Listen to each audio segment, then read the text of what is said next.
Welcome to Commercial Real Estate Unfiltered, the podcast that takes the mystery out of commercial real estate and makes it accessible for everyone. I'm Caleb David, a broker, investor, and community builder with over a decade of experience helping businesses and individuals bring their visions to life. Here we break down the market, share expert insights, and talk about the opportunities that commercial real estate creates for businesses and communities alike. No fluff, no gatekeeping, just real, unfiltered conversations that empower you to navigate the space with confidence. So whether you're an investor, a business owner, or simply curious about commercial real estate, welcome. Let's dive in. Welcome, everybody. I've got a special guest today that I'm really excited for you all to meet. I've got Steve Ramona with me today. Steve is a super connector, a business growth strategist, a podcast host specializing in creating impactful partnerships and facilitating high-value introductions. And he's done that for me. And we've had a great time talking on his podcast before, but he's got a portfolio that includes $5 billion in projects and over $125 million in partner deals. Steve is known for helping entrepreneurs, executives, business leaders forge powerful collaborations that drive success. He's the host of Doing Business with a Servant's Heart, which reaches over 50,000 listeners per episode. And he's producer of Together We Serve, a TV show with 1.2 million monthly viewers.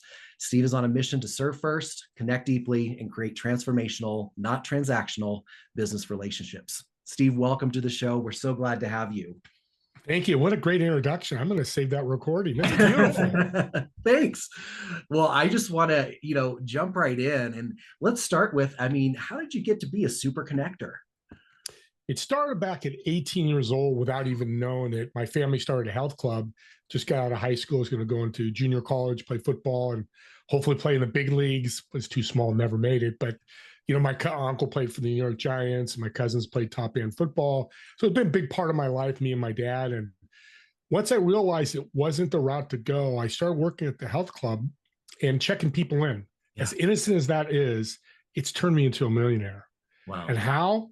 Because I learned at 18, talking to 40, 50, 60-year-olds, they're just like us, but they've got resources, they've got information, they've got tips. You treat them right, just say their name. Hey, Caleb, have a great workout. Caleb, hey, have a great day. A simple task like that, and do that multiple times over a few months, you build massive relationships. Yeah, no, absolutely. And I think that's one of the things I loved about your podcast is that it really is focused on relationship. It's not about the end goal. Yes, that will come, but I think it is that importance of connecting authentically with people, not looking for, what can I get from them, but what can I learn from them? And I think that's one of the things I love about your stance. And I think especially, you're somewhat in the commercial real estate space or have some overlap, and I do too. Mm-hmm. And, that's not what's typical. And that's one of the reasons why I want to start this podcast is to make it approachable, make it relational. And I know we're going to learn a lot from you in regards to how to practically do that and put that in our life. So why would you say networking is more than just going to the events, getting people's cards, mindless small talk? What do you think it's more than just that? Well, it's two sides of the fence. You got your transactional side, and you got your transformational side. I call it transformational, not transactional. And there's two sides that people go, wow, I need to transact. I need to pay bills. I want money to do this and this. That's great. You said it so well, Caleb. I love how you said that. It will come. Yeah. So we don't know when, how, or where, but I know when you're transformational, Mr. Universe, or if you're a faith person, God will repay you. Yeah. We just can't put a scoreboard on it. We can't go, I just gave Caleb 3 referrals. Okay, tomorrow I'm going to get that call. It's going to be a massive contract. You should enjoy being transformational and mindset. And here's why. It's the best feeling in the world. I cannot make a sale for a month, and that's happened, but I've helped 20 people make sales. Mm-hmm. It's the best feeling in the world. It's not a feeling of making a sale and making money, but it's so darn close. And I know it's going to come, and it has. All the stuff that you mentioned. Yeah. You asked me 3 years ago, that didn't happen. Yeah, no, absolutely. And I think the commercial real estate market specifically doesn't lend itself to being open to that. And I knew when I got into this business that I couldn't just go into sales. I couldn't just transact. That's not who I am, and I like how you set that up to where both are necessary, but they are separate. but there is influence that they have over each other, like you said, the universe, God, karma, whatever you want to call it. Yeah. How important it is for us to treat people the right way and support the people that work around us in that, and doing it with that servant's heart. And so, how, kind of taking that into mind, how do you think that commercial real estate investors, brokers, how do you leverage that relationship driven growth? Be able to say no or take a no. Yeah. It's going to happen a lot in commercial real estate. In funding, I'm working on that now. I've probably had 10 no's, but I've reached out to 20 people. Yeah. I got 10 more possible yeses. We can't focus on the outcome. We focus on that person. Yes. Because you know this in commercial real estate. That's why I love what you do, Caleb. I really do. Is Joe Smith might not connect with us today. Yeah. Okay, great, Joe. That doesn't work, but we get that call 2 months later. Hey, I've got a project for you. I think it'll be great. I've got some fight, da da da da, because I treat them right today. Yes. I got a referral 5 weeks ago, Caleb. I met the person a year ago, Mm. and they reached out and said, "You got to talk to Steve, man. He's connected. He's a great guy. He can help you." And I Yeah. spent 30 minutes with that person and mentored them. Yeah. Did I charge them? Hell no. Yeah. Because people go, man, that's part of your. Yeah, if it's part of your business, yeah, we have to charge. Yeah. But we need to give stuff away for free. Yeah. And I think the stuff needs to have value, right? And I think when somebody receives value and also feels valued, Yeah. You don't necessarily have to get them on a drip marketing campaign, Yeah. for them to remember you. In fact, so a lot of people that do that, it's just annoying, right? It's just kind of like, hey, look at me. Not saying that there's not a place for that, but I think it's that people remember how you make them feel, and they understand that if you give them enough information to make the next decision, that when they need help the next time, they're coming to you. And that's been my experience. And I've also definitely made some mistakes in regards to that. Oh, yeah. But what do you think some of the biggest mistakes people make when they're trying to build these strategic connections? Because I know strategy can be very cold, it can be very calculated, but how do we warm that up? It's a great question, Caleb. Audience, shut up and listen. Just shut up and listen to what they're saying, because people go, well, Steve, I've said this probably 100 times, maybe more. People go, well, logically, shut up. Am I listening? I say, think about it as a Zoom room. You're in a business networking group, business Zoom, whatever it may be, and somebody's screen goes black. Yeah. Are they really listening? Now, I'm not saying it's not, you shouldn't do that. Maybe you have to go to the bathroom, somebody's at the door, whatever. Yeah. There's legitimate reasons. But think about deep down in the core, Caleb. Are they really listening to what the person said? Right. Probably not. Right. They're probably multitasking, and that's okay. I'm not saying that's wrong, but you be present with people and learn about them and ask great questions. I call it the ask the principle. Yeah. Kind of cool name that came out from one of my guests is ask, shut up, listen, and ask. Yeah. The big part of that is the last ask. Because you could ask, hey, what's your challenges? I don't shut up and listen. And I'm just like, well, Caleb, this, and well, Caleb, and keep interrupting you. Yeah. Or my mind just starts wandering. And I'm like, da, da, da, da, da. Yeah. How can you ask the next question? If you tell me my challenge is I need to meet more people, Caleb, I got a way to help you. Yeah. Let's jump on your phone. Let's look at your contact list. Yeah. I'm not a fan of talking about myself, but I'm so proud that I love mentoring people. I just did it last week with a lady, spent 30 minutes. She goes, oh my God, this is the best one-on-one I've ever had. And it was unexpected. Yeah. That's what you do is transformational. Yes. Yes. The unexpected. Yeah. Yeah, you're still going to transform people. I mean, you're going to meet. I'm going to help you with something. I transformed you, but the unexpected transformation sticks more. Yes. I love that. That is really powerful. One of the things that I want to touch on too is active listening.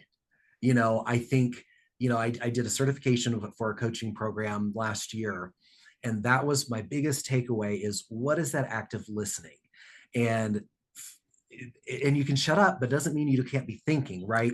And so for me, when I have those coaching sessions or I have these meetings, I've just got a notepad and I'm writing notes so I don't forget. And then when they're done talking, then I'm armed with the information they have and maybe a perspective they've never thought of before. And that speaks to that unexpectedness, And so I think, for all of us, and I think it's so important, especially for brokers, if you're dealing with people, you're dealing with their businesses, but also their life, because they're personally guaranteeing a lease, or they're putting in their hard-earned money to purchase a property, to run their dream. So it is our job to actively listen and not just throw back facts or things like that, but to understand the person's goals and their objectives. And our job is, how do I come alongside of you to do that? Which kind of brings me to my next question is, how do you think the servant leadership mindset transforms a real estate business? Powerful, because you just said it so well. Well, a business, a commercial building, let's go resident as well. When you buy a home, it's probably your largest purchase besides a car ever. Yeah. Is it emotional when you're going to spend $1 million for a home, 20 million for an office building? I don't care if you're a trillionaire or just starting out. It's emotional. Yeah. What do you do with emotional? You actively listen. I'm going to add that to my ASALA, by the way. So I love being on shows because hosts teach me ASALA. Yeah. Ask, shut up, active listen, ask. Yeah.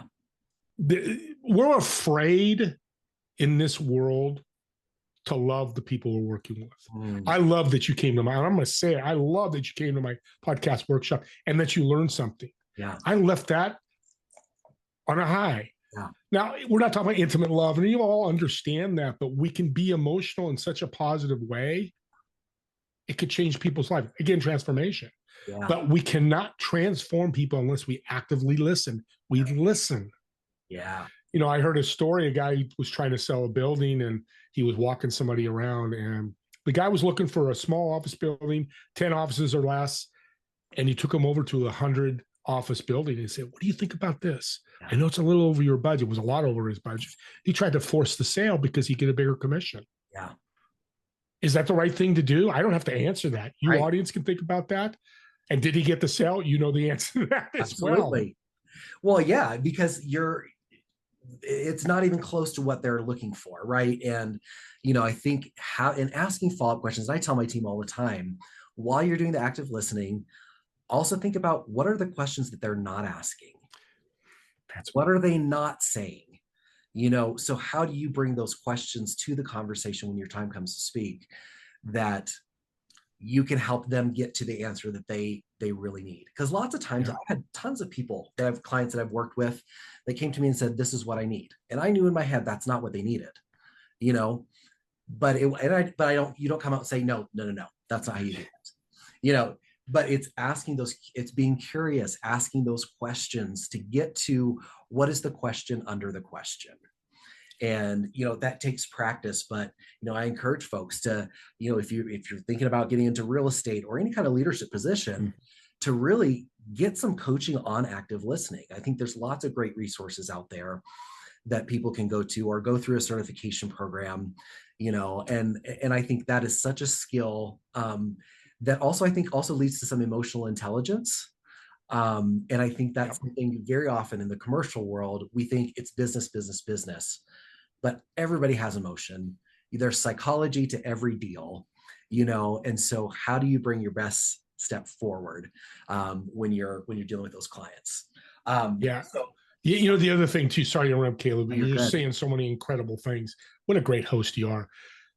It also leads to the servant leadership that says no, too. You just said that. I want to expound upon that. If I come in and go, hey, I'm looking for a $3 million home, 5 bedrooms, 10 bath, I just want, and my bank account doesn't show that I can even afford that, you're obligated as a servant's heart to show them, ask the question, what are you looking? Here's your number, asking those questions, because that's value. Yeah. Because you can bring somebody off the cliff, or you just don't sell to them. Right. To say no to somebody like that, just say, hey, you're not the right client for me. Let me find you somebody else, or here's a couple suggestions of people you want to work with. Because you got to be careful. Yeah. Because if they bought that home and 6 months later, or bought that office building, they go, Caleb, I'm bankrupt. Yep.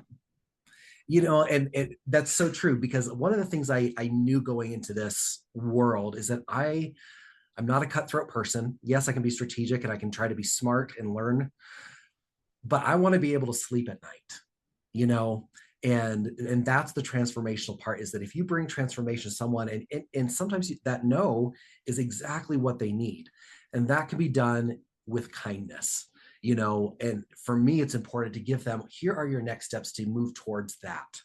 Here's, you're not ready to buy this restaurant right now. I think you should lease right now. You need to get some additional support. Let's connect you with the right SBA lenders. Let's connect you with an attorney. Let's get your business plan. And what people don't realize is that all over the United States, the SBA has small business development corporations in your region that help you exactly with these things. And almost all the services are free. There's classes, there's all these things that are available at people's fingertips. They just need somebody to share that with them. And I can't tell you how many times I've said no to clients in a nice way, but they've done the work. And when they come back and they've done the work, they've done the business plan, they've got their financing in order, they've got the resilience that they need to go into business, and sometimes people just need that exercise, and just be pointed in the right direction. Now, as a customer too, and a couple things here, God, what a great show. I know I keep edifying. It's just really so cool because people need to hear this. On the client side, you got to be an active listener too, like what you just said. And here's some examples, audience, to help you be an active listener as a customer. Go to a restaurant.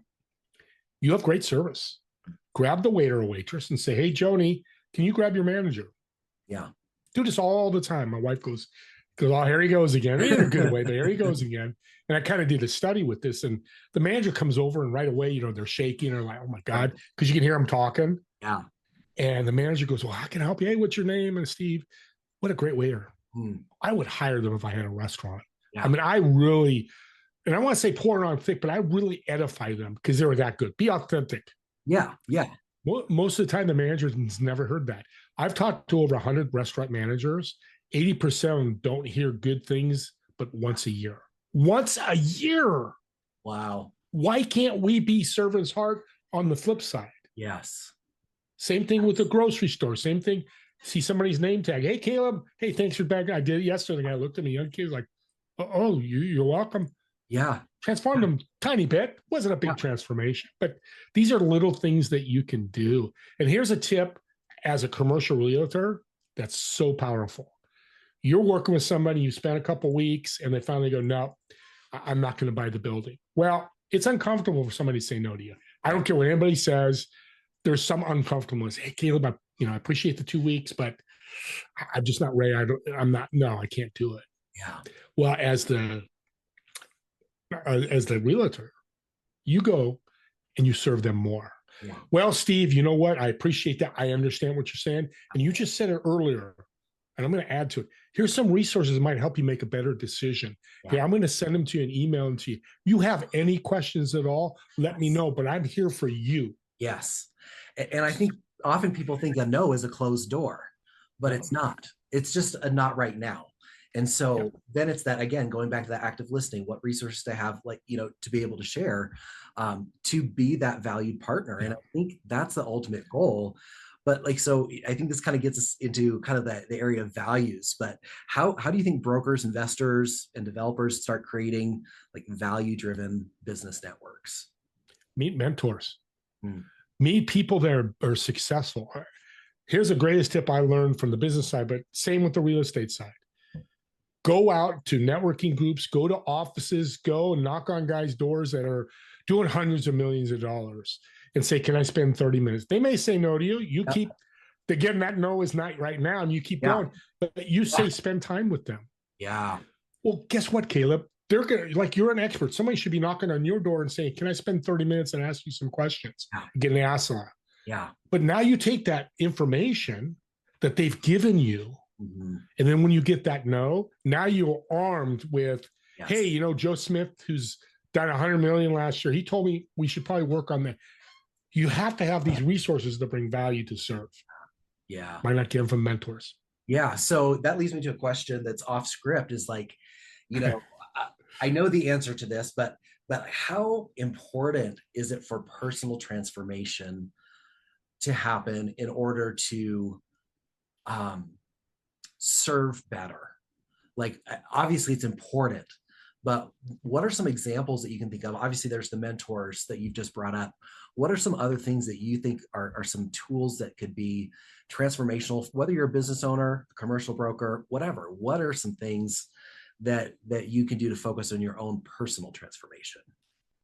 Serve yourself, Mm. exercise, food, meditation, reading, radio stations, go into networking groups, stuff that fills your brain and health of your body. Because if you're not healthy, I don't know many people that are very sick out there selling commercial buildings. Right. And guess what? When you're not healthy, you're not creative. Yes. You're not as good at sales. You're not as good as a servant. Your mind, I mean, we can go on and on. Headache, all those things. Take care of yourself first. On my podcast, I think when you remember when I said this, I give my audience homework. And here's your homework, audience. How are you going to serve yourself and others today, and what impact will you create today? Audience, today, get done listening to Caleb and me and get something from this show. Get a lot done. Whatever you get is fantastic. But go out and serve. And, people look at me, Caleb, and they go, well, what do you mean serve? It could be going to the grocery store and telling Joe from his name tag, hey, thank you for your service today. Hey, thank you for this. Yes. Or it could be $1 million to your favorite charity. Yeah. Everything in between. I think we're in an age of social media and have to be on top and competition, being better and better and better. If you told 20 people this week, mention their name, your life will change. And we did that in the health club. I learned that because we had 1,000 people come through our club. They were very busy, very successful health club. And I went to my cousin one day, Jeff, and I said, I can't remember all these guys' names. Yeah. Sometimes they don't come back for 3 weeks. Steve, look at the computer monitor and just read it. Yeah. Right. And we taught the staff that, and it's powerful. And now the thing we taught back then, this is 1979, 80, but what you're doing with this active listening and serving, it's a skill anybody can do. Somebody in a wheelchair, somebody 80 years old, a 16-year-old boy. I work with 2 21-year-old kids. They are serving like crazy and their app is blowing up. Yeah. I love it because we all can do it. Will we all do it? No. Right. But we all can do it. And you teach your team like you are, it's powerful. That's awesome. Well, and I know it's also beyond, outside mentors. It's important to have support, that you have that inner circle. I think so often, with a lot of the different, real estate shows that are out there on Netflix or, all these different things, it's all just like dog eat dog, shiny, I'm wearing Louis Vuitton or whatever, but you look great on the outside, but what's happening in your interior life? How do you create that inner circle, that supports you personally and professionally, that fosters business growth and opportunity? Again, it's about that service and asking. Hey, Joe Smith, done $1 billion in commercial sales. Yeah. I'd like to spend some time with you. Yeah. When are you speaking again? Yeah. And just making yourself in front of them, because I have this philosophy. Go to your mentors and learn from them. But what you do as a servant, and I do this all the time, I mentor below. So what I've learned from my mentors, people that need help, and I can't think of any other way to say it, but people that are coming up, share those same resources. Give all your information away. Never coddle what you have. Give it all away. And I always hear this, if I do that, will I ever make a sale? Yeah, because you're the expert. Right. And I think because that active listening gives you the answers and the expertise and the pieces of information that you need to help someone make a decision. So let me ask, I'm really curious, because I know a lot of people start in commercial real estate or any job really, and they've got a mentor, and lots of times it's the person they work for, right? Many times that person isn't really a mentor. How would you define a mentor, and what should people look for when they're looking for a mentor? Great question. I've only been asked this once in 200 shows I've been on, and I want to hear this more because it's a great question. Oakland McCullough, who's a retired lieutenant colonel, was on my show, and I asked this same question. And his response is, if they're not mentoring you, you're not a leader. So the flip side, if you're the mentee and you go, hey, Steve, I'd love for you to mentor. Sure. And I say, I'll meet with you weekly. And months go by, I've never met with you. Right. You're not mentoring. Right. So they got to be present, and they're going to stand beside you, not above you. Mm-hmm. Meaning they're not going to jump on, do it this way, Caleb, do it this way. I made $100 million. I'm the most successful guy in the world. This is the way to do it. You can do it that way, which I don't like, or you can do it this way. Hey, let's try some things. Here's what's worked for me.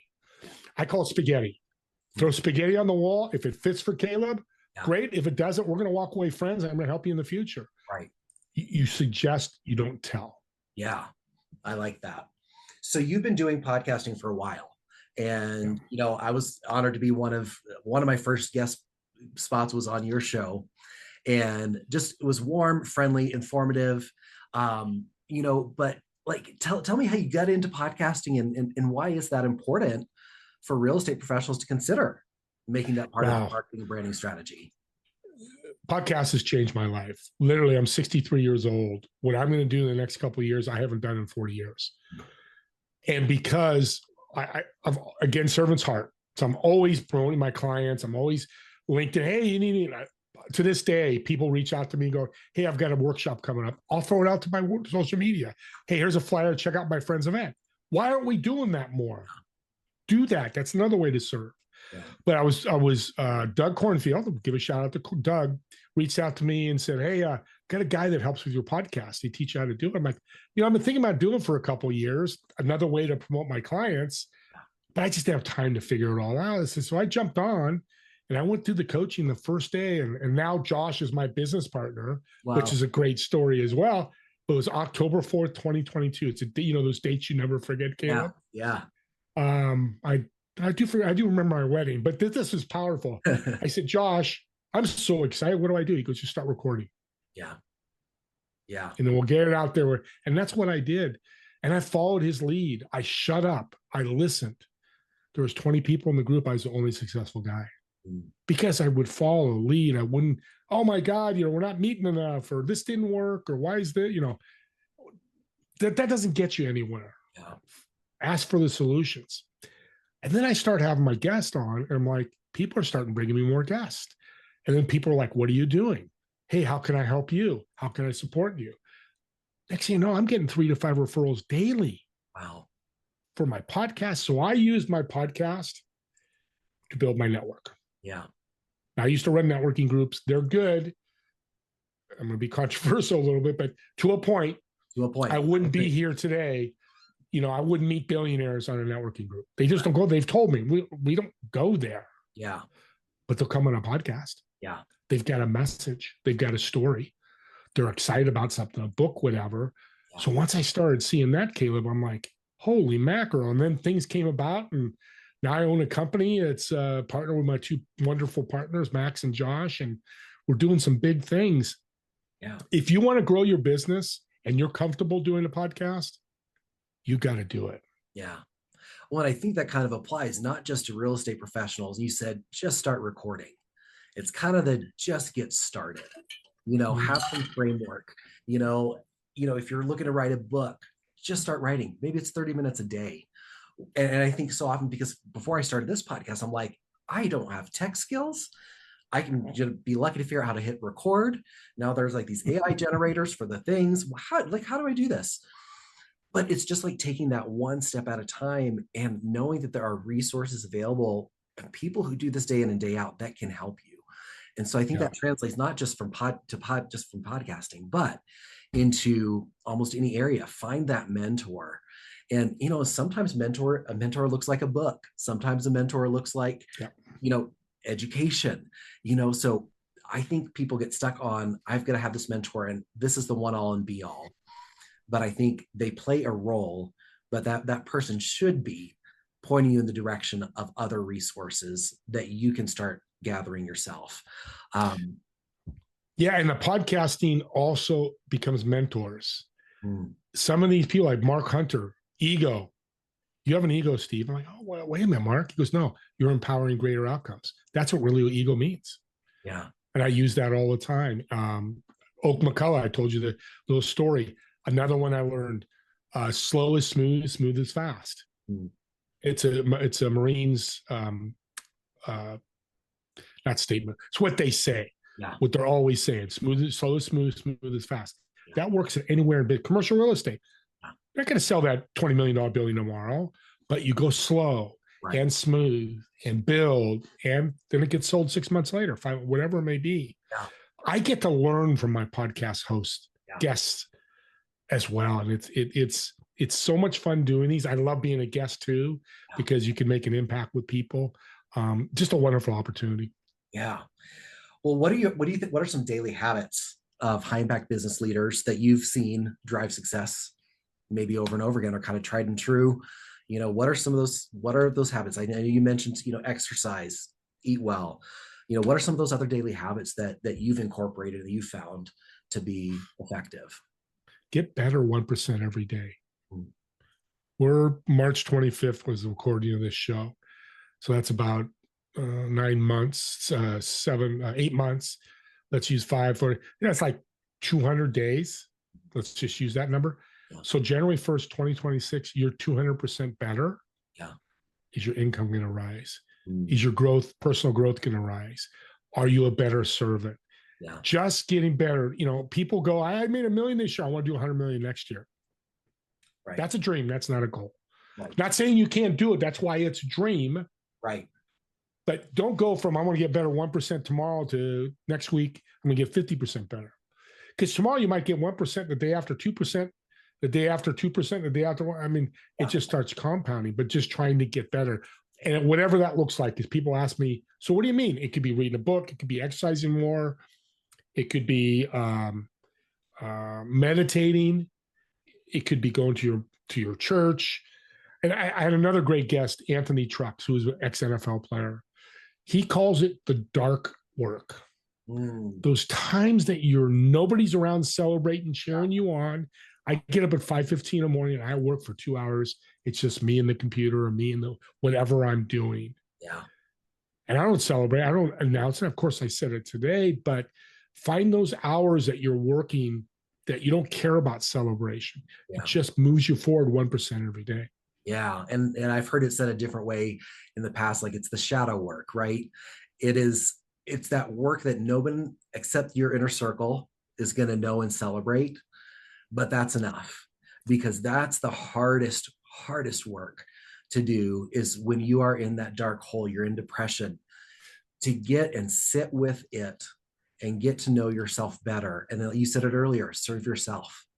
There's times where in the middle of the day, I'm just like, I can't function right now, but I've got a white knuckle it. I got to push through. No, we don't. That's a lie. Well, and I'll help you with that. And real quick, Kobe Bryant, and a lot of people know Kobe. He's past NBA, but we didn't know he was getting up at 5 o'clock in the morning before everybody else to practice. Yeah. Because he didn't announce it. He didn't cheer that. Mm-hmm. But look what happened to him. Yeah. Became one of the best players ever in the NFL. The other port is, you were just saying, I lost my train of thought. What were you just talking about? We were kind of just talking about, just those habits and doing the shadow work and doing the work that nobody recognizes, I find it very important to affirm myself when I do those things, and nobody else knows, but to be able to be like, I just did that. I just sat with that pain and that grief for 10 minutes. I didn't try to run away from it. I tried to befriend it. And how do I coexist? Because if I don't acknowledge it, then there's that dark shadow the dark cloud hanging over my head wherever you go. Yeah. And I find it so important. Well, you see, you're such a great host, because it came back to me what I was going to say. The most powerful thing I learned 3 years ago was, we all have bad days. Mm-hmm. Man might get wrong. A day that doesn't go well, a contract doesn't get signed, 2 appointments. You just feel like, and I've had those, like, oh God, it's one of those days. You start feeling like that, walk away. You said it earlier. Don't push it, but go out and serve somebody. Mm-hmm. And I'll tell you a quick story. It gets me emotional. So 2 o'clock, 2 contracts didn't sign. A person I really wanted to meet didn't show up, and it was just not a good day. So at 2 o'clock, I'd never leave. I went to the grocery store, And I followed this routine. I'm like, this thought of, okay, I'm going to serve somebody. I'm just sitting there. Lady had a baby, and I told the clerk, hey, here's my credit card. Can I buy her groceries? Yeah. He's like, I'm in California. He's like, dude, surfer dude, hey, what are you doing? I said, his name is Clint. Clint, don't worry about it. I just want to do it. And he finally did, and I don't care. It was $30, 20, I don't remember what it was. It wasn't a lot. I paid for my groceries. Then I walk out with her, and she thanks me. She starts tearing up. Mm. And I go, oh my God, Debbie, I'm so sorry. I didn't want to upset you. I had a feeling. She goes, no, I'm not upset at all. My husband lost his job last week. I don't know how we're going to pay for these groceries. Wow. And I say that, I torn myself sometimes when I say it, because people, oh, what a great thing you did. Yeah. It was good that I took that step. Yeah. But was even better, we don't know the shoes that people are walking in. And Caleb, what is Debbie going to do when she gets home? Yeah. Honey, I met this Steve guy. He bought our groceries. Why? That's crazy. He just had a feeling he wanted to do it. Yeah. And made a change and impact, as I said earlier, in somebody's life. Yeah. And I thought it was just going to be a little one. I thought the impact was going to be me. Yeah. Got completely flipped, and the impact was with her. And I forgot all about my problems that day. The next day was brilliant, because I forgot about all that stuff, which is nothing. And I think that's something we need to remember, is that nothing is permanent, right? Other than the love that we bring into the world, other than how we show up for people. And you said the word impact, and I'm kind of flip it a little bit to something a little bit more practical. So how do you feel like podcasting makes an impact in establishing thought leadership, expertise, industry influence? How do you see that the podcast, playing that role? It's a brand generator. Oh my God, my brand is completely different. I've been asked to speak. Last year, November, was my first speaking gig. I was 62. I've never spoken in my life. Not once. Now, I've done network marketing, and sure, I talked to people, but I was never asked to speak about this subject. Yeah. And I've done 20 speaking gigs since. And I get asked to do more. But I also get, hey, you got to see Steve's podcast. You got to be on Steve's podcast. You got to do this. That's what I'm known as, the doing business with a servant's heart. And my goal is 1 million people this year see the message, and not through my podcast. Hey, if I get 1 million people see it, that's great. But like you sharing, or somebody else sharing, hey, you got to see this, because I know that'll make an impact. But the power of a podcast, showing your expertise, even as a host, people are listening, go, man, he's a good host, man. He cares about people. He this, and that. That's another game changer of this. And it's so simple to do a podcast. Yeah. I think that I think it's safe to say, knowing you it's just been a few weeks, but I think it's fair for me to say, for you and for myself, we want you guys to reach out to us. We want you to find the support and the connections that you need. And so the podcast isn't just to get likes. Like, we want that personal interaction. And, I think with social media and the internet and all the things and all the flashy stuff that's out there, what do you think are some best practices for social media platforms, for podcasts, that raise the visibility, but raise the visibility that is authentic? Talk about other people. That's why every podcast goes on my social media within 48 hours. I think it was 72 right away. If everybody combined all my posts, all of them are about other people. We go, well, I want to be, and I'm not saying you shouldn't do the, hey, here's a tip in commercial real estate. This is Caleb. And that's really cool. But I'm known as that guy that's going to uplift people, that's going to bring value to them. Because when you do a podcast, right away, people know you're going to promote them. Right. Now I've got a bigger network, so it's even better. But even if you've got 100 people in your social media, 100 people is 100 people that never would have saw you before. Right. And it just allows you to really, again, impact. We keep bringing this word up, impact those people. And then when you get done with your guest, and what a great show, and this and that, then you can ask, hey, I need help here. Can you help me with this? Yeah. They're going to come with arms wide open. Yes. And I just released a podcast with a gentleman that was Tupac's mentor when he was 15 years old. Wow. I didn't know that jumping on the podcast.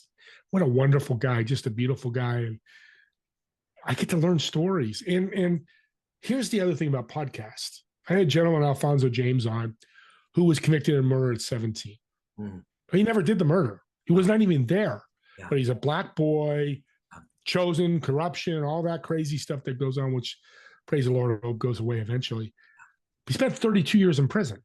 Mm. He didn't just spend a year and they got him out. 32 years, 5 years in solitaire because he became a prisoner. He fought his way through. He met a chaplain, changed his life. But when I heard his story, before that, I'm like, hey, you did a murder? Sorry. Yeah. There's no help. I've completely changed my mindset. There's a chance to rehabilitate people. And I have a number of people that have been in prison have rehabilitated and done great things out of prison. So I learned, because I didn't go to prison. I grew up fairly well, really well. I'm not exposed to that, but through my guests, I can feel that. I can see that.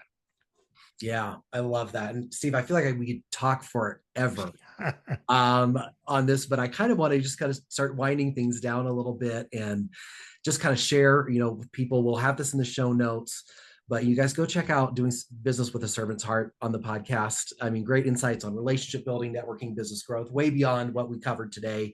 Today's the gateway drug. Also check out the Together We Serve TV show. It's got great inspiring stories of leadership and business collaboration.